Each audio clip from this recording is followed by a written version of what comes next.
Bismillahirrahmanirrahim. Assalamualaikum warahmatullahi wabarakatuh. Alhamdulillahi rabbil alamin. Wabihi nasta'inu ala umurid dunya waddin. Wassalatu wassalamu ala asrafil anbiya'i wal mursalin, Sayyidina wa maulana Muhammadin wa ala alihi wa sahbihi ajma'in, amma ba'di. Kaum muslimin dan muslimat yang dimuliakan dan dirahmati oleh Allah Subhanahu wa taala. Bersyukur kita kepada Allah dengan ucapan alhamdulillahi rabbil alamin. Mudah-mudahan senantiasa kita ditetapkan oleh Allah Subhanahu wa taala sebagai hambanya yang bersyukur, karena Allah cuma meminta kepada kita untuk menjadi hamba Allah yang bersyukur. Kita tidak pernah diminta oleh Allah untuk membalas setiap pemberian nikmat yang telah diberikan Allah kepada kita, atau mungkin menyuruh kita untuk menghitungnya pun tidak, karena Allah menyebutkan di dalam Al-Quran, wa in ta'uddu ni'matallahi la tuhsuha. Kalau seandainya kita ingin menghitung nikmat Allah itu, kita tidak akan sanggup. Maka perintah kepada kita cuma fadhkuruni azkurkum, ingatlah kepadaku maka aku akan mengingatmu. Washkuruli, bersyukurlah kepadaku atas semua nikmat yang telah kuberikan kepadamu, kata Allah. Wala takfurun, jangan kamu menjadi hamba Allah yang kufur. Dan apa balasan kepada kita yang senantiasa bersyukur setiap nikmat yang diberikan Allah kepada kita?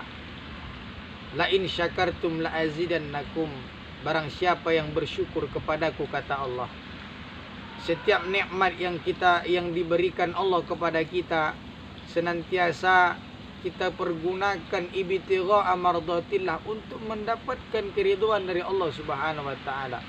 La azidannakum, maka Allah akan tambahkan nikmat itu kepada kita. Mau nikmat apapun, nikmat sehat, nikmat umur, nikmat ilmu, banyak nikmat, nikmat rezeki. Kalau kita pergunakan di jalan Allah, kita syukurin, kita manfaatkan sedemikian rupa untuk mendapatkan ridho dari Allah Subhanahu wa taala, la azidannakum, Allah akan tambah. Tetapi sebaliknya, wala in kafartum, barang siapa yang kufur, barang siapa yang engkar, dia merasa bahwasanya setiap apa yang didapatkan dalam kehidupan dunia ini semata-mata karena usahanya saja, atau mungkin dia tahu bahwasanya itu adalah pemberian Allah, tetapi dia tidak gunakan untuk mendapatkan keridhaan Allah, malah dipergunakan nikmat itu untuk mendatangkan murka dari Allah. Inna azabi lasyadid, sesungguhnya azab Allah sangatlah pedih. Seterusnya salawat dan salam marilah kita sanjung tinggikan keharibaan Nabi besar Muhammad sallallahu alaihi wasallam. Allahumma salli ala sayyidina Muhammad wa ala ali sayyidina Muhammad. Kaum muslimin dan muslimat yang dimuliakan dan dirahmati oleh Allah Subhanahu wa taala. Di dalam kitab Nasaihul Ibad diceritakan bahwasanya malaikat Jibril pernah berpesan kepada baginda Rasulullah sallallahu alaihi wasallam 3 hal, yang dimana pesan ini juga merupakan pesan yang berlaku untuk kita sebagai umat Nabi Muhammad sallallahu alaihi wasallam. Apa pesan itu? Yang pertama adalah Ish ma syi'ta fa innaka mayyitun. Hiduplah sesukamu, fa innaka mayyitun, tapi ingat, kamu akan menjadi seorang mayat. Kamu akan mati, kamu akan meninggalkan dunia yang sifatnya sementara ini. Jadi selama kita hidup di dunia, ish ma syi'ta, hiduplah sesukamu. Tapi ingat bahwasanya kehidupan yang kita jalani sekarang akan tiba masanya nanti berakhir dengan datangnya maut, yang dimana maut ini adalah hal yang dialami oleh semua makhluk-makhluk Allah. Kullu nafsin dha'iqatul maut, setiap yang bernyawa pasti akan mengalami yang namanya mati. Hadirin yang dimuliakan dan dirahmati oleh Allah Subhanahu wa taala, apa tujuannya kita hidup dan mati dibuat oleh Allah Subhanahu wa taala? Allazi khalaqal mauta wal hayata liyabluwakum ayyukum ahsanu amala. Allah menjadikan yang namanya hidup, Allah menjadikan yang namanya mati, liyabluwakum ayyukum ahsanu amala, karena Allah ingin mengetahui siapa yang paling baik amalnya di antara kita. Kehidupan ini adalah ujian. ketika kita lulus menghadapi ujian dunia, maka insya Allah kita akan mendapatkan kebahagiaan akhirat, yaitu surganya Allah Subhanahu wa ta'ala. Jadi tak sia-sia Allah ciptakan kita. Bukan berarti Allah berikan kita kehidupan, kita lahir ke dunia, lalu seiring berjalannya waktu kita menjadi hamba Allah yang menjadi orang dewasa, lalu lantas kita tidak diminta pertanggungjawaban apapun atas semua perlakuan, sikap yang pernah kita lakukan selama hidup di dunia. Maka nanti akan ditanya di hadapan Allah Subhanahu wa ta'ala. Maka isma syi'ta, hiduplah sesukamu. Fa innaka mayyitun, tapi ingat kamu akan mati. Maka selagi kita masih hidup di bumi Allah ini, maka pergunakanlah hidup kita ini, pergunakanlah sisa umur kita ini untuk semaksimal mungkin beribadah kepada Allah Subhanahu wa ta'ala. Kita maksimalkan ibadah kepada Allah, karena kita tidak tahu kapan masanya kematian itu akan datang kepada kita. Kalau seandainya kematian itu datang kepada kita, ada pemberitahuannya luar biasa, kita akan merasakan enak, kita akan bisa nyaman. Sehingga ketika nanti datang aba-aba, contoh, hai abdi, engkau akan meninggal nanti malam, ada pesan menyatakan bahwasanya kita akan meninggal nanti malam, disampaikan oleh malaikat, maka kita bisa bersiap-siap. Setidak-tidaknya kita bisa langsung bertobat kepada Allah Subhanahu wa ta'ala sebelum tiba masanya kita meninggal dunia. Sedangkan maut ini adalah hal yang tidak kita ketahui sama sekali kapan datangnya, yang dimana bisa kadang menimpa orang yang masih muda dan juga menimpa orang yang tua. Maka itulah sebabnya kita harus pandai-pandai memanfaatkan waktu yang masih kita punya. Selama kita hidup di dunia, mari kita pergunakan semaksimal mungkin untuk mendapatkan bekal kita ketika kita nanti mendapatkan yang namanya kematian. Pesan malaikat Jibril yang pertama, isma syi'ta, hiduplah sesukamu, fa innaka mayyitun, tapi ingat kamu akan mati. Kita ini akan mati. Dunia ini sifatnya hanya sementara. Sifatnya hanya sementara.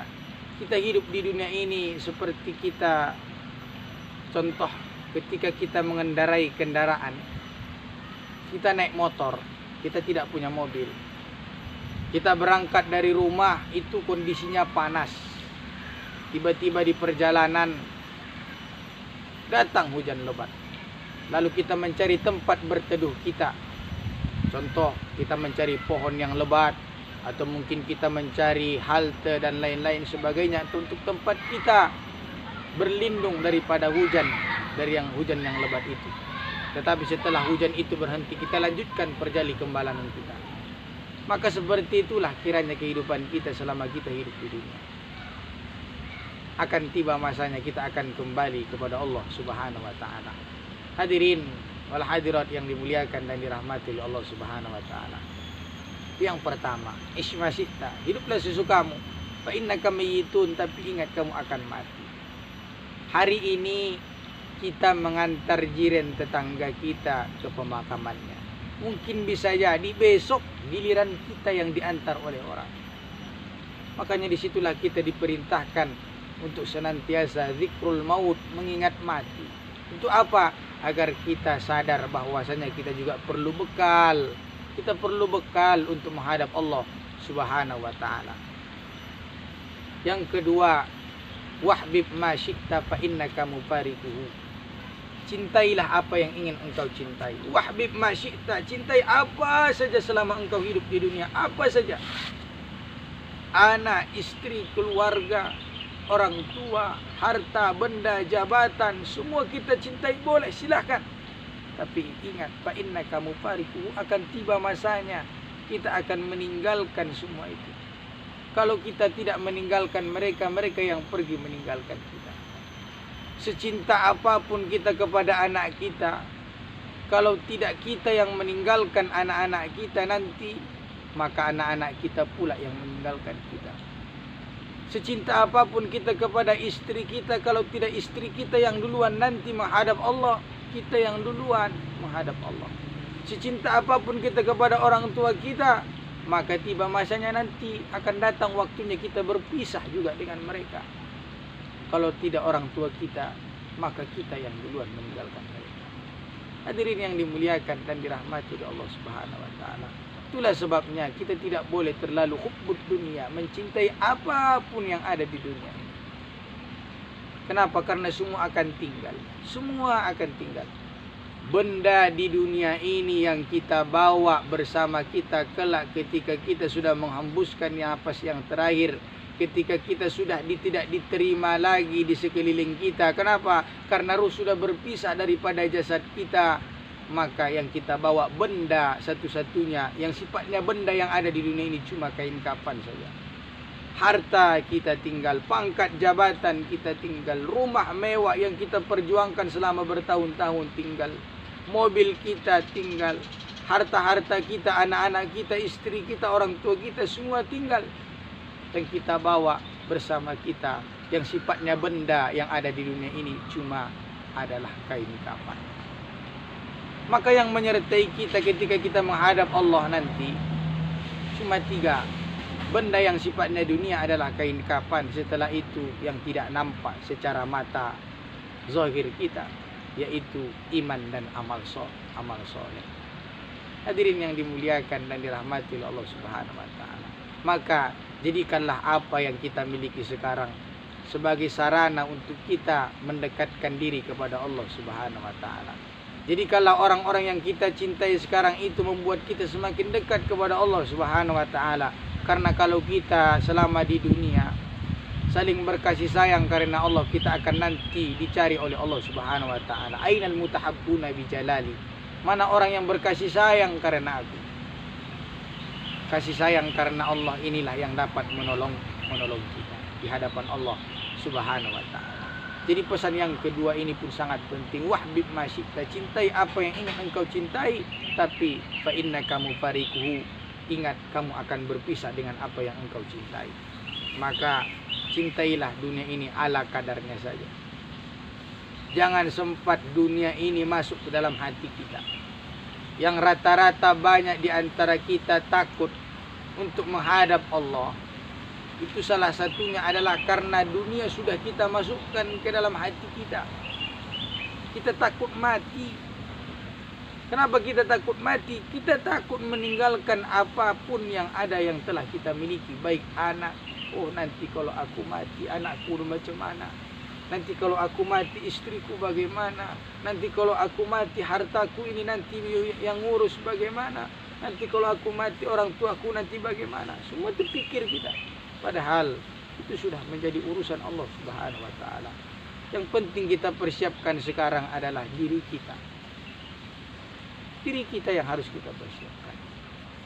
Jadi yang sifatnya ketika kita menjadikan dunia ataupun apa yang kita sukai, benda apapun, makhluk apapun, harta apapun, pangkat jabatan apapun selama di dunia, maka ketika itu semua kita jadikan bukan sebagai tujuan utama, kita tidak masukkan ke dalam hati, maka insya Allah ketika nanti tiba masanya, ketika mereka pergi meninggalkan kita, kita tidak terlalu kecewa. Karena kita sadar bahwasanya qalu inna lillahi wa inna ilaihi raji'un. Bahwasanya kita ini dari Allah dan akan kembali kepada Allah Subhanahu wa taala. Hadirin wal hadirat yang dimuliakan dan dirahmati oleh Allah Subhanahu wa taala. Dan yang terakhir daripada 3 pesan malaikat Jibril itu, yaitu adalah wa'mal masyita, berbuatlah sesukamu. Fa innaka majzibi, tapi ingat apa yang kamu perbuat akan diminta pertanggungjawaban di hadapan Allah. Apapun perbuatan yang kita buat akan diminta pertanggungjawaban di hadapan Allah. Faman ya'mal mithqala dzarratin khairan yarah, barang siapa yang berbuat kebaikan walaupun hanya seberat biji zarah akan diminta, akan ditanya, akan ditunjukkan, akan diadili di hadapan Allah Subhanahu wa taala.